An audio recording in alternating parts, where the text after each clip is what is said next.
Hello fellow kaiju fans, it is I, Godzilla Productions TV, and yes, I am finally back from my month-long hiatus. Though, unfortunately, I returned bearing bad news. Godzilla's over. There's gonna be no more Godzilla. I'm wrong? I mean, prove it. I mean, there's no upcoming MonsterVerse movie, no upcoming Toho projects. Godzilla Singular Point marks the end of all of Godzilla. Obviously, I'm joking, but if Godzilla Singular Point were to be the last piece of Godzilla media we ever get, how would it hold up? Would it be a worthy end of the series, even though that's not what it is? Well, keep watching to see what I think.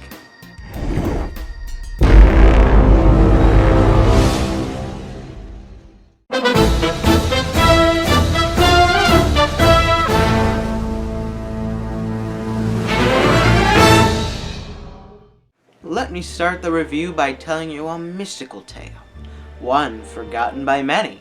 It is the tale of the journey leading up to the show's release.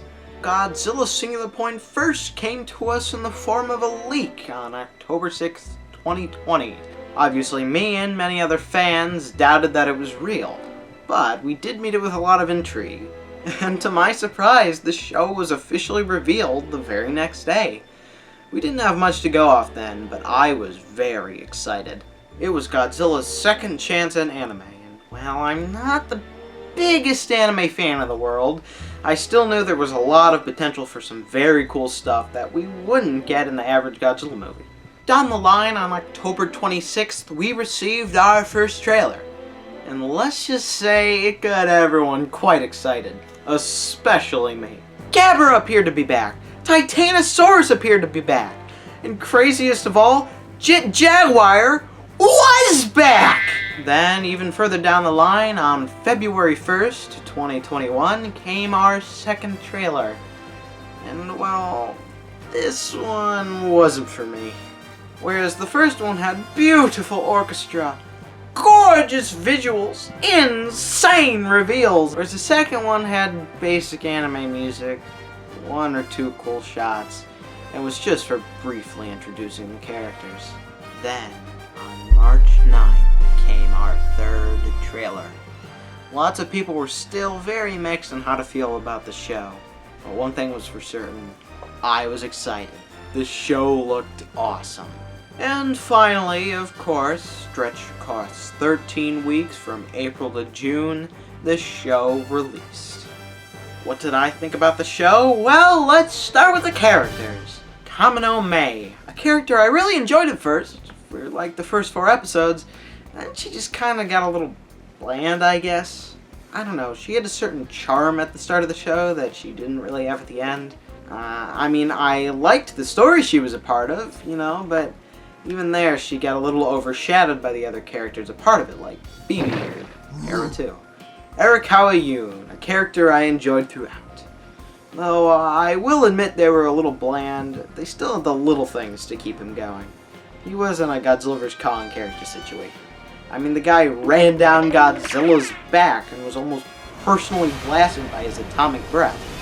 He highlights something that I think the show is very good at. It tells us about a character without shoving their backstory down our throats. Like we just kind of peer into their lives, you know?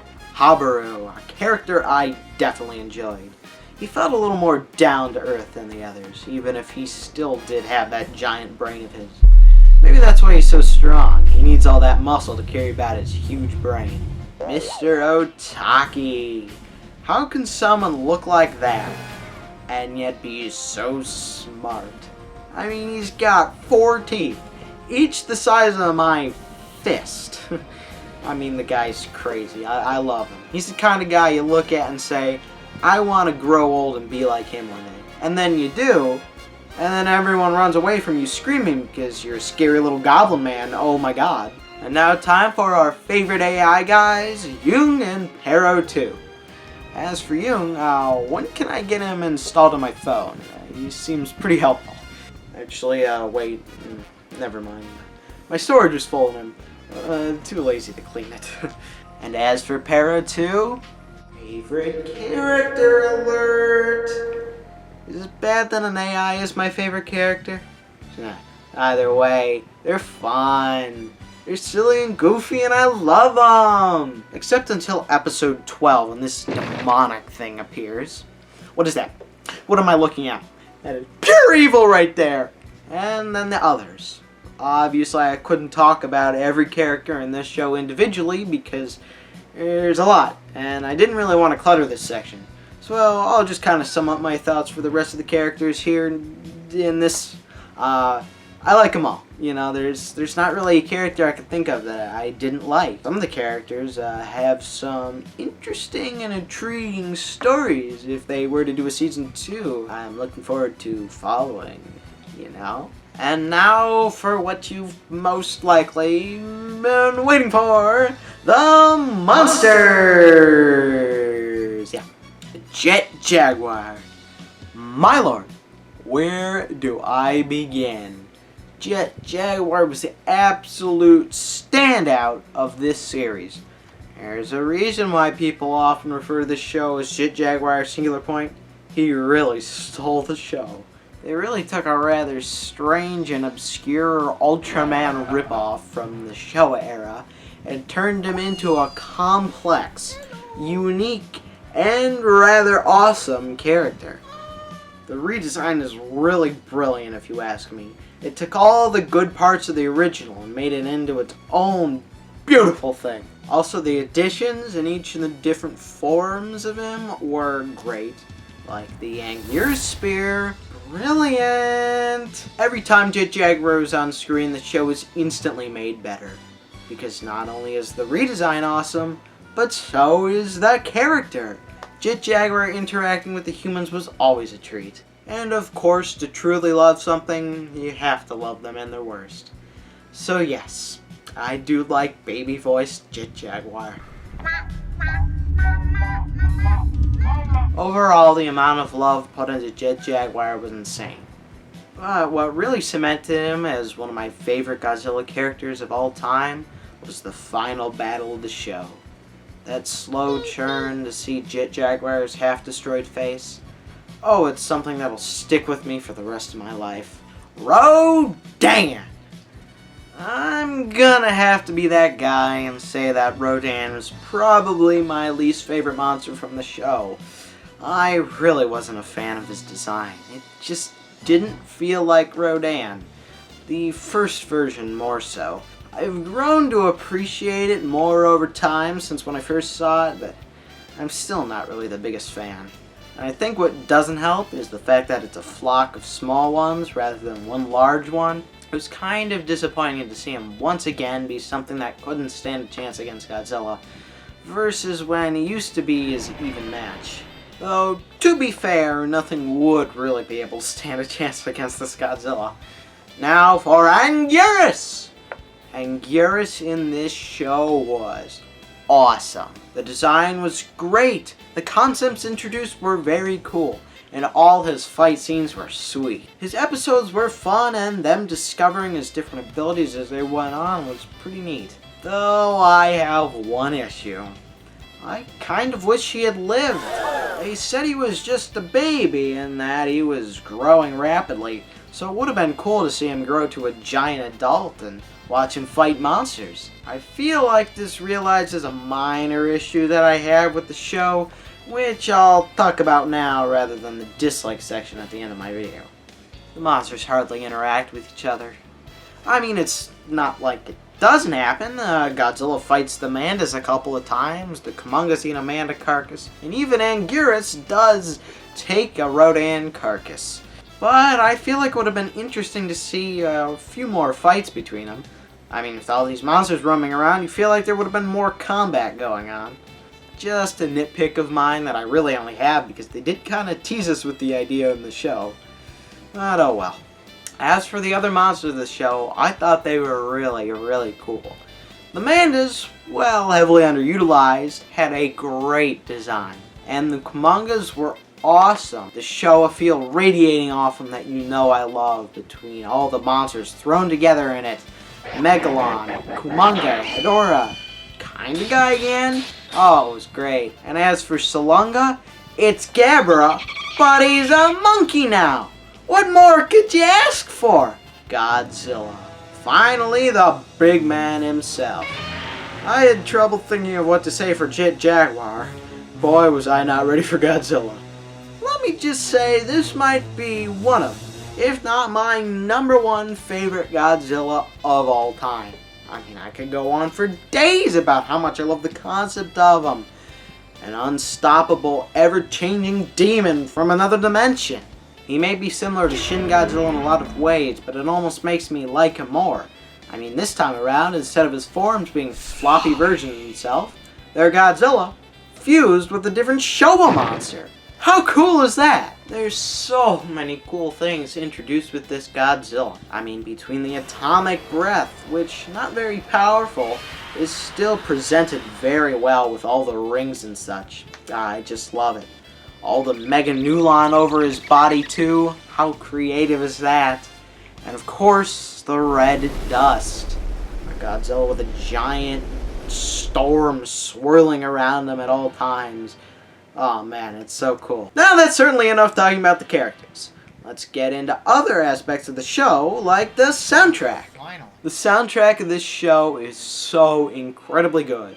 Holy cow. Easily takes the cake as my favorite one from the Reiwa era so far. Mostly because of a little thing called Alupa Upa! It's got such a unique sound to it compared to what we've gotten before. And it sounds so good. All the different variations of it are phenomenal, especially the countdown version. Though, that's not all. There is something above Alapa Upala that's like nothing to have blessed my ears before. Standing even above glorious tracks like Go Jet Jaguar, Union Habaru, Monster Battle Gong, The Singular Point, and even Godzilla's theme lies Mr. O's Attack! It brings out a side of me that I fear.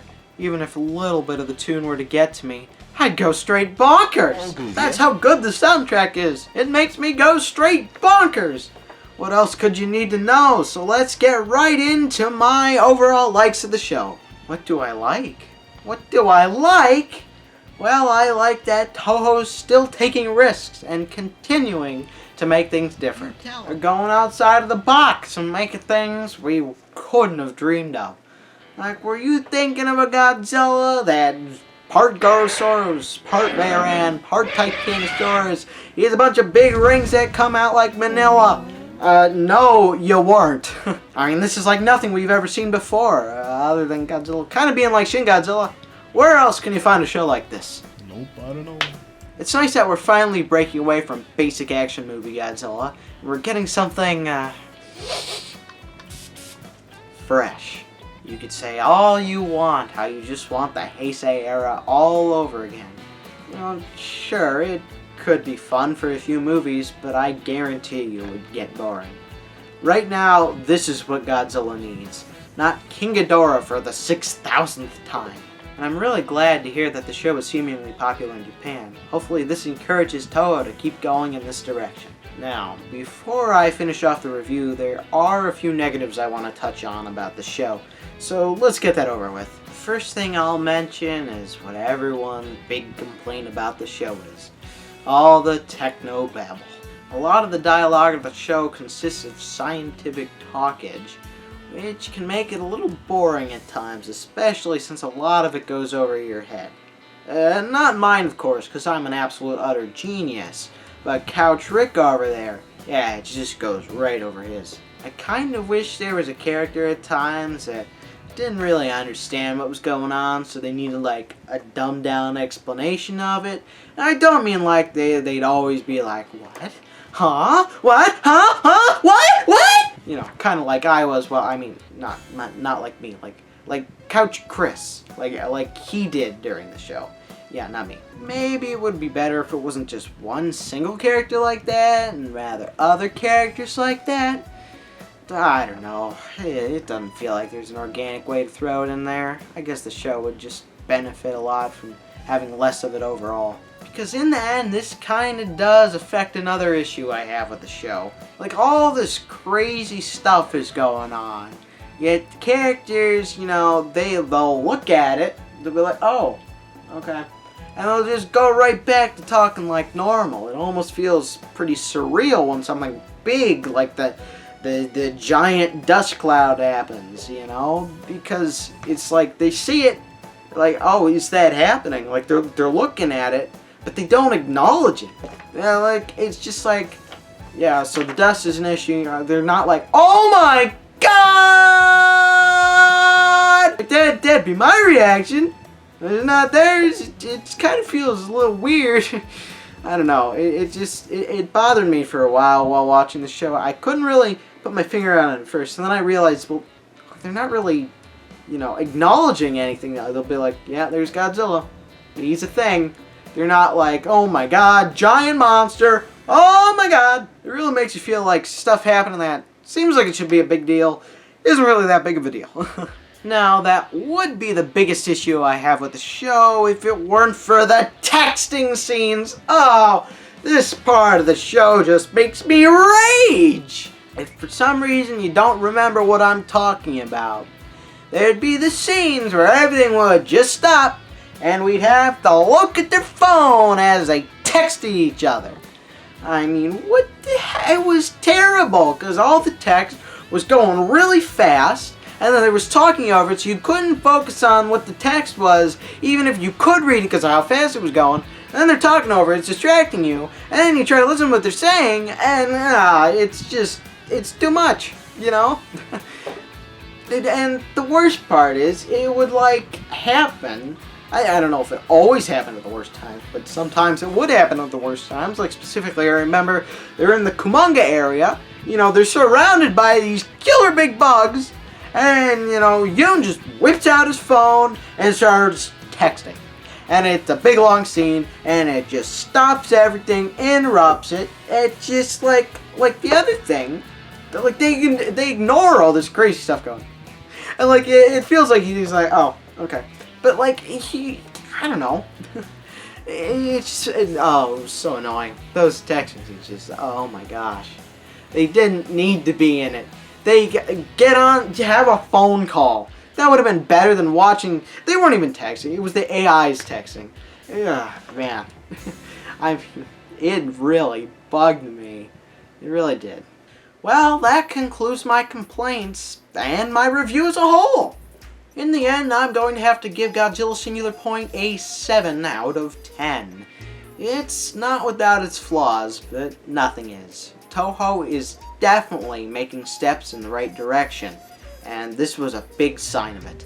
One day Toho will hit that sweet spot where everyone can love it. It'll have good action, compelling story, and characters, and all these unique ideas that they're throwing in here. Anyway, this has been Godzilla Productions TV! Don't forget to like, comment, subscribe, and join my Discord server. It's all free protection from a little old goblin me coming after you one day. Yep, hit like and he won't come after you. Alright, see you guys later.